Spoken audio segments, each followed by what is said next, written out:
A tsunami hit parts of Russia's Kuril Islands and Japan's Hokkaido after a powerful 8.8 magnitude earthquake struck off the coast of Russia early on Wednesday. Damage and evacuations were reported in the Russian regions nearest to the quake's epicenter. Tsunami warnings are also in place for other islands in the region, as well as for Alaska, Hawaii, Ecuador, and the United States West Coast. The Pacific Tsunami Warning Center warned for waves of 1 to 3 meters, and countries and islands including Hawaii and Japan have issued evacuation orders. New Zealand, the Philippines, and the west coast of Canada are also on alert.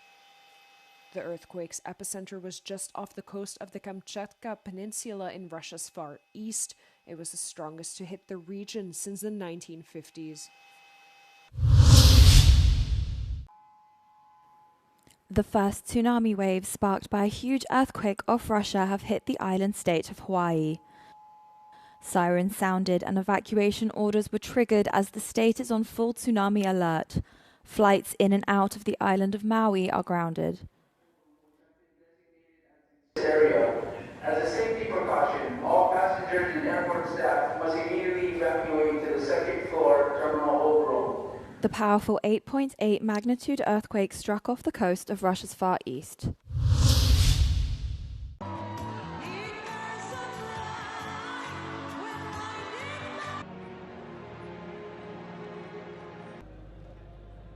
On Tuesday evening here in St. Peter's Square, Archbishop Fisichella led the inauguration mass for the Jubilee of Youth. He welcomed the hundreds of thousands of young pilgrims who flocked to the capital on the occasion. Some of them arrived here from conflict zones and thanked them for making the effort. This is the largest event of the Vatican's ongoing Jubilee year. For the first time in its history, the Catholic Church has celebrated a 2-day event entirely dedicated to digital missionaries and Catholic influencers as a way to show how much the digital environment has become a true mission field. As the Vatican's Secretary of State, Parolin, put it, quote, "The digital world needs hope." And addressing digital missionaries at the end of the Mass celebrated by Cardinal Tagle on Tuesday, Pope Leo urged them to mend nets of relationship, of love. And in a world torn by conflicts, the Pope highlighted the importance of spreading a message of peace. The Jubilee of Youth includes a series of meetings, events, activities culminating on Sunday when Pope Leo will lead a mass in Tor Vergata on the outskirts of Rome. Giorgia Orlandi for Euronews in the Vatican.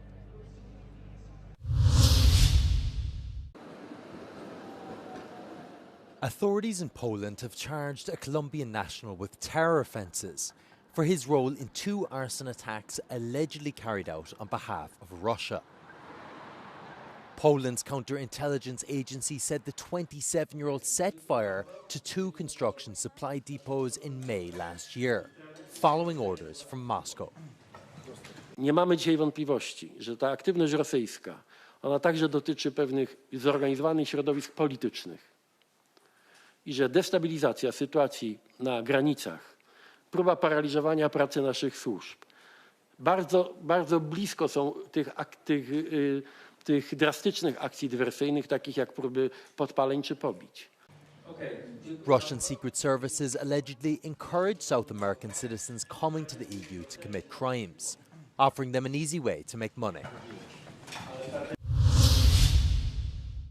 More than 1,300 firefighters were deployed to battle 3 major forest fires in the areas of Arauca, Ponta da Barca and Penamacor on Tuesday, authorities said. In Ponta da Barca, nearly 400 firefighters, more than 100 land vehicles and 2 helicopters have been mobilised to fight the flames.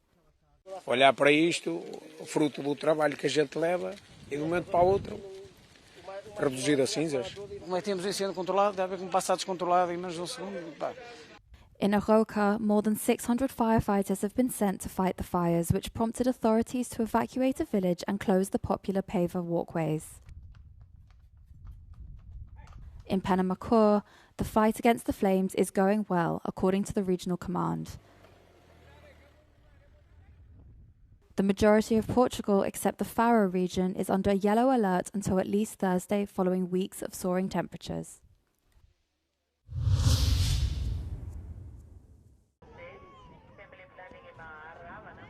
The U.S. is planning to destroy contraceptives worth around $10 million that were intended for less developed nations. The U.S. State Department has confirmed this decision, resulting from President Donald Trump freezing all foreign aid earlier this year. We are currently in the Belgian city of Hill, located in the province of Antwerp. Behind me is the warehouse that has been storing US-funded contraceptives for the past months. The warehouse is not accessible at the moment, but according to a US document from April, these supplies include over 50,000 intrauterine devices, almost 2 million doses of injectable contraceptives, and over 2 million packets of oral birth control. U.S. lawmakers are trying to prevent these stocks from being incinerated, but they may not pass the necessary bills in time. NGOs, the UN, and the Belgian government are also trying to explore all possible options to save the stocks, but have not succeeded so far.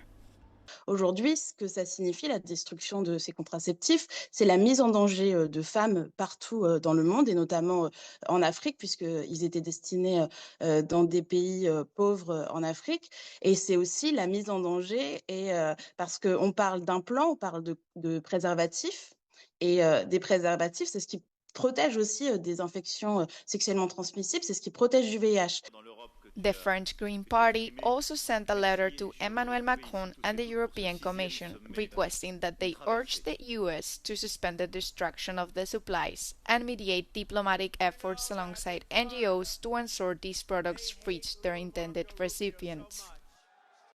The Commission has told us that they have taken note of the concerns raised and that the EU remains strongly committed to promoting sexual and reproductive health and rights. The EU executive will also continue to monitor the situation closely to find the most effective solutions. Paula Soler, Euronews, Brussels.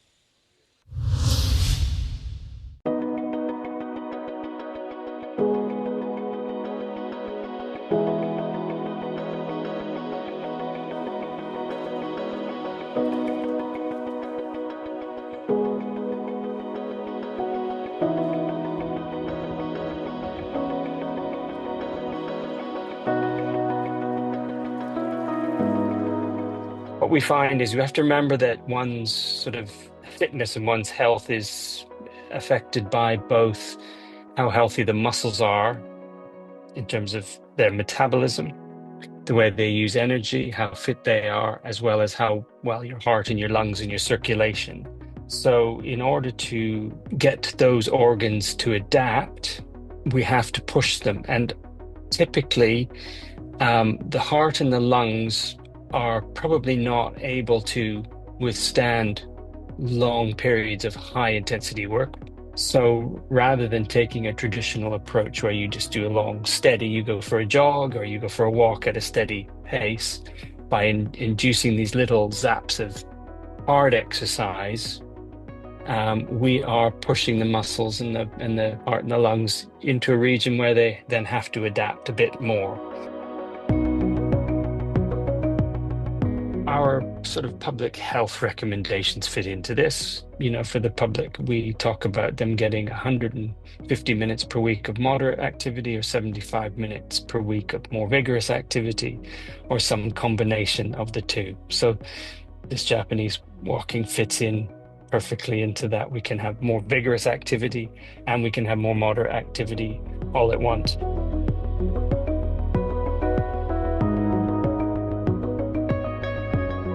One of the benefits mentally, if you have to up the intensity, is you then have to be much more focused on the activity itself. Almost like a similar way to mindfulness. You have to focus in on what you're doing, and that seems to have a benefit.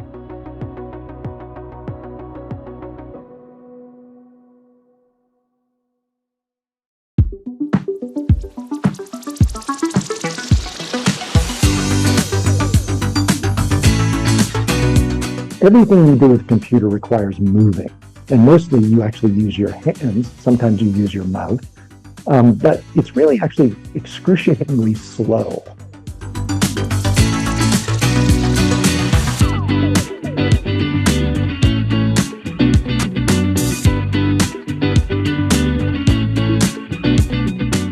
And the idea was to take the nerve signals that you use to move your hands and instead use those nerve signals to directly control a computer, what we call a peripheral neural interface. And this has huge advantages in terms of the richness and the speed with which you control a computer. It gives you, the person running the computer, a lot more agency and a lot more facility.